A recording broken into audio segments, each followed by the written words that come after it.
नमस्कार, मैं हूं हरिशंकर व्यास। स्वागत है आपका बिहार विधानसभा चुनाव 2015 में। बिहार भाजपा में घमासान मचा है।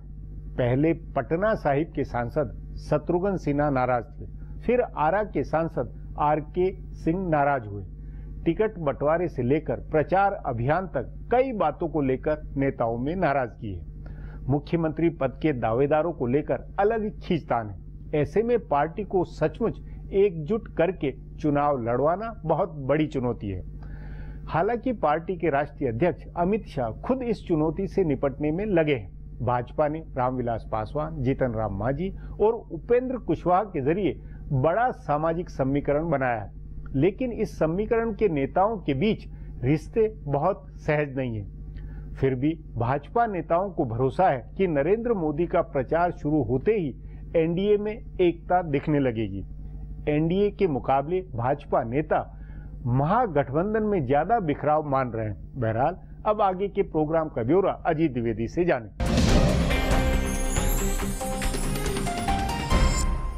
नमस्कार, मैं हूं अजीत द्विवेदी। भारतीय जनता पार्टी टिकट बंटवारे के बाद अपने घर में लगी आग बुझाने में लगी है।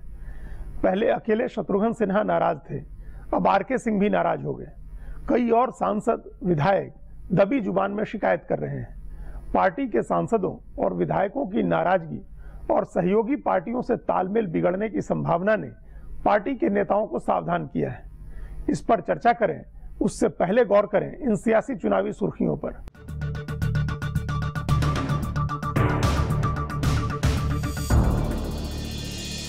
प्रधानमंत्री नरेंद्र मोदी ने चुनाव की घोषणा के बाद अपनी पहली चुनावी सभा में कहा है कि बिहार का भाग्य बदलने के लिए एक मजबूत सरकार चाहिए, जो बीजेपी ही दे सकती है।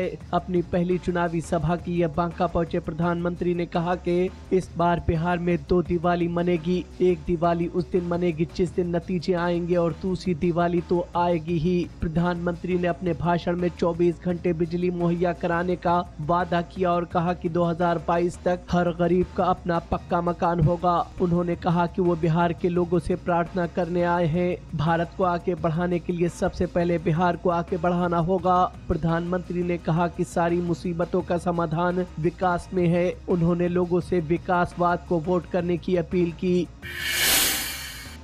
प्रधानमंत्री नरेंद्र मोदी ने मुख्यमंत्री नीतीश कुमार पर हमला करते हुए कहा कि जो सरकार बिहार में है उसके हाथ में अगर केंद्र से 1 रुपया भी भेजा गया तो वो अपने अहंकार में उसे वापस लौटा देगी। इसी बहाने उन्होंने याद दिलाया कि कोशी की बाढ़ में उन्होंने गुजरात से 5 करोड़ रुपए भेजे थे, जिसे नीतीश कुमार ने वापस लौटा दिया था। प्रधानमंत्री ने नीतीश का नाम लिए बिना कहा कि इनका गुस्सा ऐसा होगा कि केंद्र ने कोई मदद दी तो ये अपने अहंकार में कह देंगे कि हमें मोदी का पैसा नहीं चाहिए।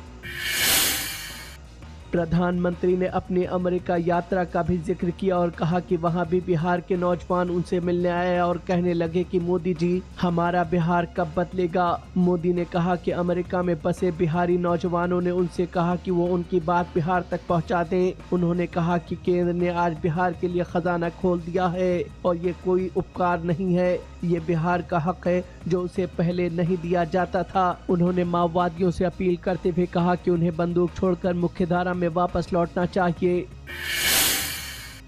राजद प्रमुख लालू प्रसाद ने राष्ट्रपिता महात्मा गांधी की जयंती के मौके पर अपने एक ट्वीट से विवाद खड़ा कर दिया है। उन्होंने एक ट्वीट में लिखा, बापू हम शर्मिंदा हैं, आपके कातिल जिंदा हैं। उन्होंने ट्वीट कर महात्मा गांधी को श्रद्धांजलि देते हुए कहा कि आज देश को उनके शांति, सहिष्णुता और अहिंसा के आदर्शों के प्रति फिर से समर्पित होने की जरूरत है। इसके तुरंत बाद लालू प्रसाद ने एक और ट्वीट किया और इसके जरिए प्रधानमंत्री नरेंद्र मोदी को महात्मा गांधी की हत्या से जोड़ दिया। इसमें उन्होंने खुद ही सवाल किया और उसका जवाब भी खुद ही दिया है। उन्होंने ट्वीट कर पूछा, बापू के हत्यारे गोडसे को कौन पूछता है? राष्ट्रीय स्वयंसेवक संघ आरएसएस को कौन पूछता है? भारतीय जनता पार्टी और बीजेपी को कौन चला रहा है? मोदी तो हत्यारा कौन हुआ? राजद प्रमुख लालू प्रसाद ने आरोप लगाया है कि भारतीय जनता पार्टी झूठे वादों के सहारे जनता को ठगने की कोशिश कर रही है। समस्तीपुर जिले में चुनावी सभाओं को संबोधित करते हुए लालू प्रसाद ने कहा कि बीजेपी एक बार फिर झूठे वादे कर बिहार की जनता को गुमराह कर रही है। उन्होंने कहा कि प्रधानमंत्री नरेंद्र मोदी ने लोकसभा चुनाव के दौरान बिहार की जनता से जो वादे किए थे वो आज तक पूरे नहीं हो सके हैं। राजद अध्यक्ष ने आरोप लगाया कि बीजेपी समाज के आपसी सद्भाव को बिगाड़ कर देश की एकता को तोड़ने का प्रयास कर रही है। अब पेश है चुनावी सरगर्मी के बीच पार्टियों और नेताओं के बारे में इधर उधर से छांटी गई कानाफूसी।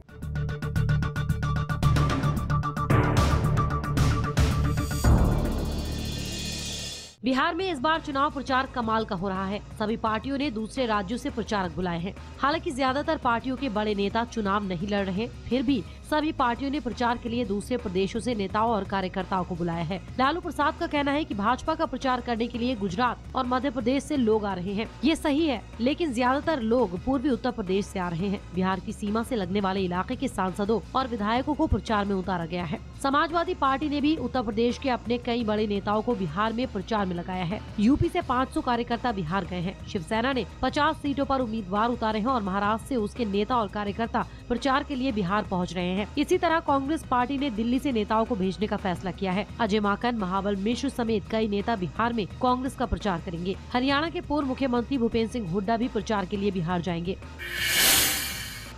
राजद, जदयू और कांग्रेस साथ मिलकर चुनाव लड़ रहे हैं, लेकिन तीनों पार्टियों की एक साथ प्रचार की रणनीति नहीं बन पाई है। पहले कहा जा रहा था कि टिकट बंटवारे के बाद इस बारे में फैसला किया जाएगा, लेकिन ये फैसला नहीं हुआ। तीनों पार्टियों के नेता अलग अलग प्रचार कर रहे हैं। कांग्रेस अध्यक्षा सोनिया गांधी की पहली रैली कल होने वाली है, लेकिन ये अकेले उनकी रैली होगी। इसमें लालू प्रसाद या नीतीश कुमार के शामिल होने की खबर नहीं है। इसी तरह कांग्रेस ने राहुल गांधी की 9 और सोनिया गांधी की 5 सभाओं की योजना बनाई है, पर यह तय नहीं है कि तीनों पार्टियों के बड़े नेताओं की साझा रैली कौन सी होगी। लालू प्रसाद और नीतीश कुमार अपनी अपनी चुनावी रैलियां कर रहे हैं। इसमें कांग्रेस नेताओं की उपस्थिति नहीं है। इसी तरह कांग्रेस की रैलियों में आरजेडी और जेडीयू के कार्यकर्ता हिस्सा नहीं ले रहे हैं। लालू और नीतीश की भी साझा रैलियों की घोषणा भी अभी नहीं हुई है। अब एक ब्रेक लेते हैं। ब्रेक के बाद भाजपा गठबंधन के प्रचार अभियान के बारे में बात करेंगे।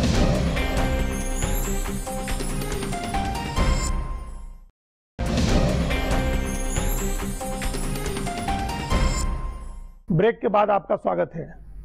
भाजपा ने सबसे पहले प्रचार अभियान शुरू किया था। चुनाव की घोषणा से पहले प्रधानमंत्री नरेंद्र मोदी ने 4 रैलियां की थी। अब फिर उनकी रैलियों का सिलसिला शुरू हो गया है।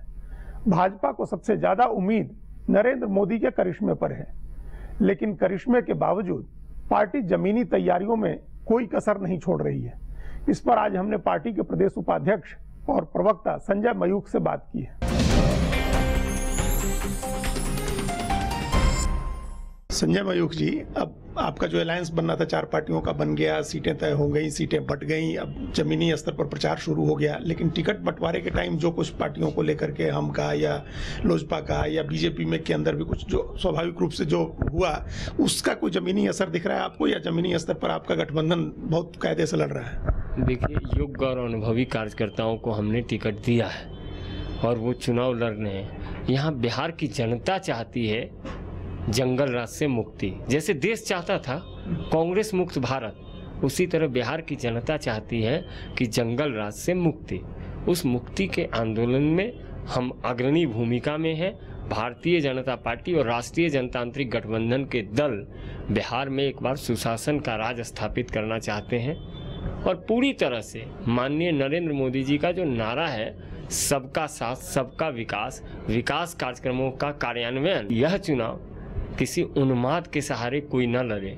यह चुनाव विकास के एजेंडे पर लड़ा जाए, क्योंकि विकास के लिए तड़प रहा है बिहार। नहीं, वो एक बात ठीक है, नरेंद्र मोदी जी की छवि, विकास की छवि, गुजरात का मॉडल, लोकसभा चुनाव उस पर आपने लड़ा था, लेकिन अब जो सामाजिक समीकरण लोकसभा चुनाव में आपने बनाया था, उससे आगे का एक समीकरण बनाया आपने, जीतन राम मांझी को भी उसमें जोड़ा है।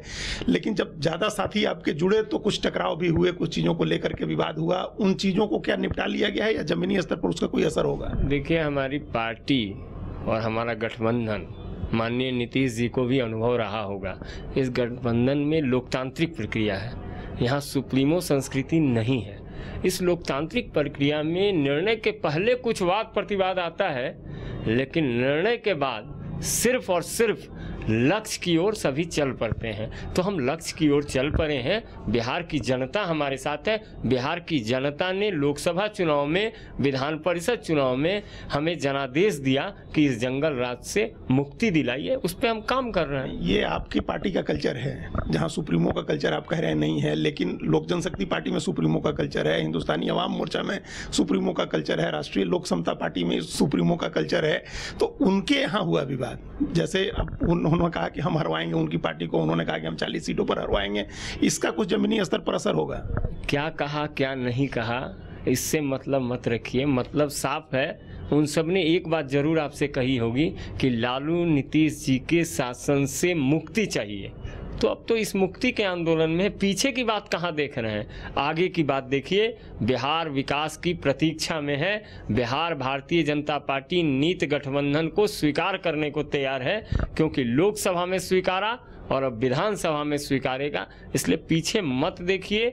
मांझी जी का जहाँ तक सवाल है, एक महादलित समाज के आदमी के साथ जिस प्रकार का व्यवहार किया गया, बिहार के अंदर साल भर के लिए मुख्यमंत्री बनाए, 2 साल के लिए मुख्यमंत्री बनाए और समय के पहले उन्हें बेइज्जत करके निकाल दिया गया। तो हमारी पार्टी का प्रथम नारा है अंत्योदय, अंतिम आदमी का विकास। नहीं तो संजय जी, आपकी पार्टी ने सम्मान दिया जीतन राम मांझी जी को, उनकी पार्टी को आपने 15 सीटें दी पहले, फिर उनको पहले 15 सीटें दी, फिर उनको नाराज होना पड़ा, फिर आपने 20 सीटें दी, ये उनका सम्मान हुआ? अब आपने मांझी जी को सुना नहीं है।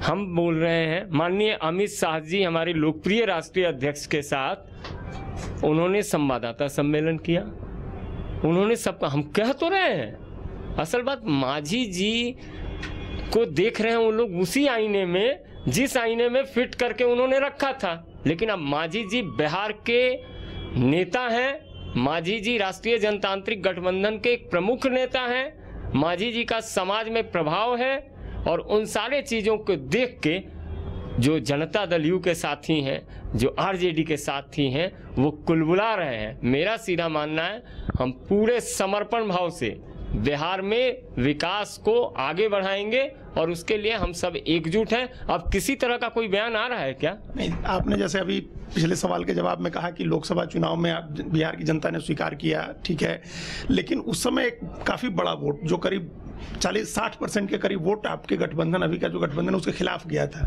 तो उस वोट को लेकर जो पार्टियां चुनाव लड़ रही हैं, जो जनता दल यू, राष्ट्रीय जनता दल और कांग्रेस का जो गठबंधन है, उस गठबंधन के मुकाबले आप अपने गठबंधन को किस मुकाम पर पाते हैं सामाजिक समीकरण और जमीनी स्तर पर वोटों की राजनीति में? देखिए, अब बिहार की जनता सिर्फ और सिर्फ विकास देखना चाहती है। आप विकास तो नीतीश कुमार जी का भी विकास का है और वो आपके साथ रहे हैं। जिन वोटों की बात कर रहे हैं, उन वोटों से हमको प्लस होना है ना।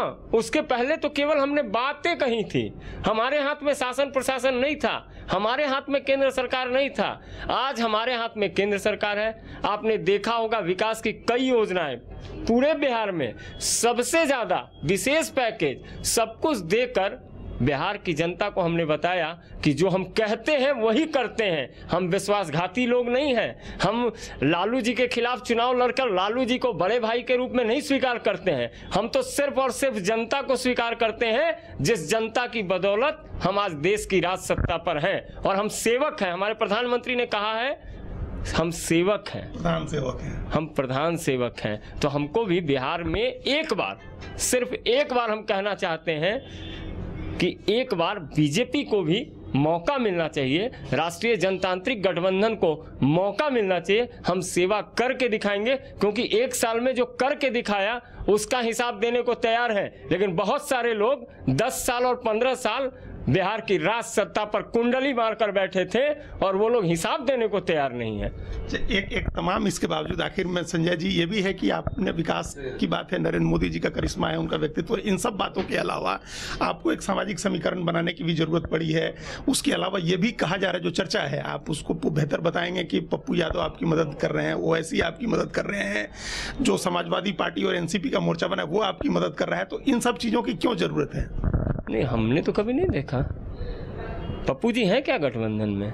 नहीं, आपकी मदद कर रहे हैं। नहीं, मदद, अब वो सोचे ना कि उनको क्या उन्हीं के लोग थे, वो सोचे कि उनको क्यों दुत्कार रहे हैं। हम मानते हैं, हमको बिहार की जनता प्यार करती है, हमको न ओवैसी जी से मतलब है, न माननीय पप्पू यादव जी से मतलब है। हमारा मतलब साफ है जिनके लिए हम जीते हैं और मरते हैं, जिसके लिए हम करते हैं, जिसके लिए हमारे प्रधानमंत्री प्रधान सेवक बने हैं, हम उनकी बात को देखेंगे। हम अब किसी दूसरे को देखने वाले लोग नहीं हैं। उनका जवाब उन्हीं से पूछिए। संजय जी, हमारे साथ बातचीत करने के लिए बहुत बहुत धन्यवाद। अब फिर एक ब्रेक लेते हैं। ब्रेक के बाद बिहार की वास्तविक राजनीति का एहसास कराने वाली कुछ तस्वीरें दिखाएंगे।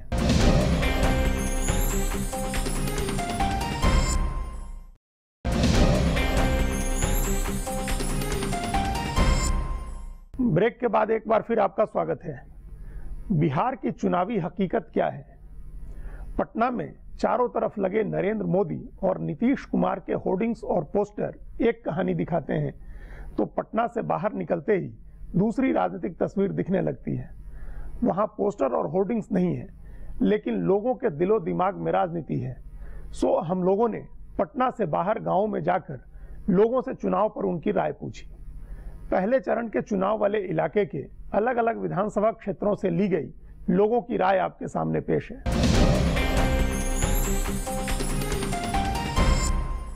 हम लोग पार्टी पर नहीं जाते हैं, हम लोग विधायक पर हम है जो विधायक को मोदी छोड़कर सिर्फ सुनिंदर मेहता विधायक घरेलू नेता था, इसलिए हम उसको वोट दे रहे हैं। ऊपर से हमको कोई मतलब नहीं। विधायक के नाम से काम किए हैं। जो रोड आज से 20 साल पहले साइकिल भी नहीं जा रहा था, वो रोड लास्ट में सुनिंदर मेहता अभी बनाया है। घास भी लाद के जा रहे हैं, ठीक से जा रहे हैं। जी नहीं, विकास के नाम पर वोट ही होगा। जो विकास करेगा उसको वोट मिलेगा। लालू यादव और नीतीश कुमार विकास बहुत किया, उसको वोट देंगे। फिलहाल मोदी जी, अभी के दौर में मोदी जी वो दिल दिमाग में अभी छाया हुआ है सभी को। पता जो काम कर रहा है, जैसे मजदूर के भी कोई भी फायदा किया है अभी जनता हमारे गांव के लिए नीतीश कुमार किया, और जितना पार्टी है कोई करवे नहीं किया। पहुंचा लगले वोट खा किसी से फायदे नहीं है। वो भी जो बच्चा है सोसाइटी दुनिया आगे बढ़ा रहा, पढ़ा लिखा रहा, सब पैसों वैसो दिए रहा। सरदार हाँ, नीतीश कुमार।